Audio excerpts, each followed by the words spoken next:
आपल्यासोबत भाजपचे वरिष्ठ नेते सुधीर मुनगंटीवार आहेत. सर, बेळगावचा प्रश्न जो आहे तो अत्यंत कठीण होत चाललेला आहे, कारण अनेक वर्षांपासूनचा हा प्रश्न आहे. मात्र आता तिथे मराठी नेत्यांना बंदी घातली जाते. तिथल्या जे तिथे महाअधिवेशन घेत आहेत त्यांना टाकलं जात आहे. काय सांगाल? नाही, कर्नाटकच्या काँग्रेस सरकारची ही दुर्बुद्धी आहे. खरं तर हा प्रश्न 1956 मध्ये पंडित जवाहरलाल नेहरू पंतप्रधान असताना निर्माण झाला आणि दुर्दैवाने तेव्हा हा प्रश्न सोडवता येत होता, पण सोडवण्याचा प्रयत्न काँग्रेसच्या कोणत्याही नेत्यांनी केला नाही. आता हा प्रश्न सुप्रीम कोर्टात आहे. प्रश्न सोडवण्यासाठी आता अतिशय सोपा एकच मार्ग आहे, कर्नाटकने आपला दावा सोडावा. कर्नाटकने शपथपत्र सुप्रीम कोर्टात दिलं की या मराठी भाषिक गावांवर आमचा दावा नाही, तर हा प्रश्न सुटू शकतो.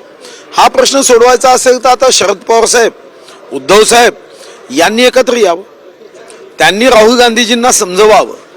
त्यासाठी आवश्यकता असेल तर दिल्लीला सरकारचं विमान आम्ही द्यायला तयार आहोत.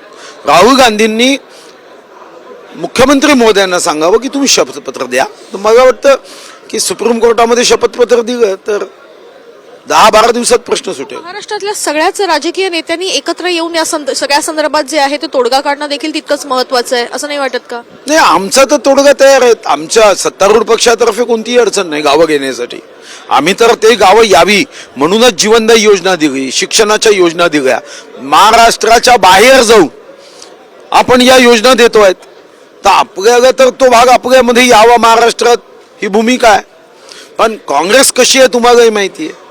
जेव्हा मुंबईसहित आम्ही संयुक्त महाराष्ट्र मागितलं ते या लोकांनी बंदुकीने गोळ्या चालवल्या. हे काँग्रेस वागे इतक्या दृष्टबुद्धीने वागतात. शहीद झालेत, महाराष्ट्रासाठी शहीद व्हावं लागलं, असे हे दृष्टबुद्धीचे काँग्रेसचे लोक आहेत. आणि म्हणून उद्धवजी आणि शरद पवार साहेबांनी यावर भूमिका घेणं आवश्यक आहे. सावरकरांचा फोटोही त्या ठिकाणून काढलेला आहे. ज्यांनी ज्यांनी स्वातंत्र्यवीर सावरकरांचा अवमान केला ते नंतर आपल्या आयुष्यामध्ये पराभूत झाले. घेऊन ठेवा, पुढच्या निवडणुकीत कर्नाटकचं काँग्रेस सरकार, जनता त्यांना हिशोब केल्याशिवाय राहणार नाही. मुख्यमंत्री पराभूत होतील. केंद्रशासित खरं तर हे बेळगाव करावा असं देखील मागणी उबाटाकडून सध्या केली जाते. नाही, सुप्रीम कोर्टामध्ये विषय आहे ना. उबाटाकडून आत्ता काय मागणी करताय तुम्ही? सुप्रीम कोर्टात आत्ता तो विषय आहे. सुप्रीम कोर्टात विषय असताना तुम्हाला जैसे ते परिस्थिती असताना निर्णय करता येईल का? आणि हे करायचं तर मी सांगितलं ना, उबाठानी राहुल गांधीजींना 3 दिवस जाऊन भेट घेतली होती मुख्यमंत्री पदासाठी. स्वतःच्या पदासाठी गेलेत तर कमीत कमी कर्नाटकच्या प्रश्नासाठी जावेत. आणि मी सांगितलं ना, आवश्यक असेल तर आपण सरकारी विमान त्यांना उपलब्ध करून देऊ. दुसरा एक प्रश्न आहे की मंत्रिमंडळ विस्ताराची वाट सध्या सगळेजण बघतायत. अगदी कधी होऊ शकतो? कारण हिवाळी अधिवेशन अगदी तोंडावर आलेलं आहे. विस्तार कधी होणार? लवकर होईल, चिंता. तारीख अशी सांगता येत नसते. जेव्हा तारीख निश्चित होते तेव्हा सांगितले जाते. तोपर्यंत तुम्ही आपली कल्पकता वापरायची असते आणि तुम्ही वापरत आहात. कारण तुम्ही आतापर्यंत कोणी 11 सांगितली, कोणी 12 सांगितली, आज 14 सांगितली.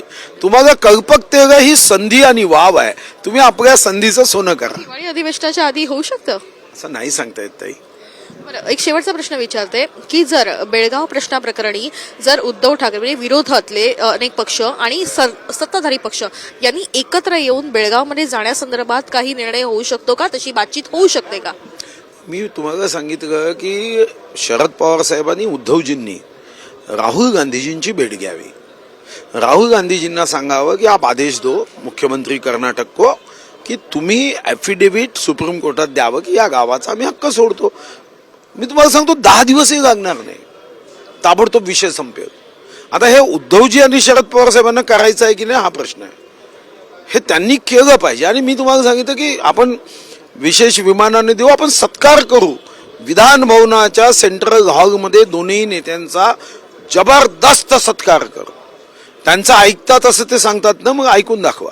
आपण बघतोय की एकीकडे सुप्रीम कोर्टमध्ये बेळगावचं प्रकरण आहे, तर दुसरीकडे मुख्यमंत्री जो आहे तो कर्नाटकामध्ये काँग्रेसचा आहे. मात्र एकूणच जर बेळगाव प्रश्न जर मार्गी लावायचा असेल तर उद्धव ठाकरे आणि शरद पवार यांनी एकत्रितरित्या राहुल गांधी यांना भेटून तो प्रश्न मार्गी लावावा असं सुधीर मुनगंटीवारांचं म्हणणं आहे. हवं असेल तर त्यांना विमान सरकारतर्फे दिलं जाईल असा देखील टोला त्यांनी या ठिकाणी लगावला आहे. कॅमेरापासून राकेश सवई, ही काणेकर, साम टीव्ही न्यूज, मुंबई. देश विदेशातील प्रत्येक घडामोडींचे लाईव्ह अपडेट मिळवण्यासाठी आता साम टीव्हीच्या सर्व सोशल मीडिया प्लॅटफॉर्मला लाईक, फॉलो आणि सबस्क्राईब करा. तसंच सर्व नोटिफिकेशनसाठी बेल आयकॉन प्रेस करायला विसरू नका.